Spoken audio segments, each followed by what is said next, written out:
Nakakagulat na balita po ito at nakakaantig balahibo.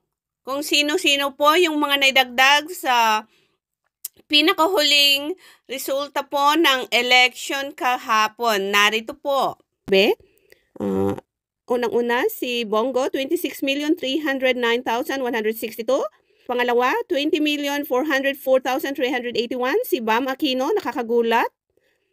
Pangatlo, De La Rosa, 20,161,299.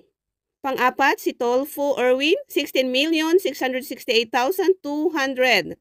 Ikalima, 14,910,944. Si Pangilinan, nakakagulat din po.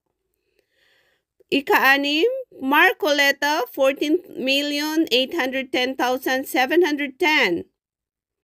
Ikapito po, si Ping Lacson, 14,683,913. Ikawalo, Tito Soto, 14,433,965.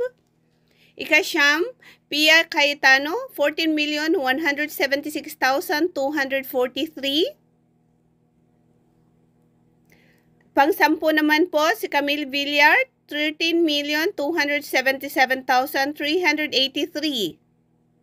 Pang-number 11, si Lito Lapid na may bilang na 12,981,142. Ang panghuli naman, pang-12, ay si Amy Marcos, may 12,934,768. Ang number 13, si Ben Tulfo na may 11,762,141. Pang number 14, Bong Revilla, 11,714,152. Ang 15 ay si Binay, 11,450,685. Ito po ay unofficial pa po. Maari pa rin pong magbago.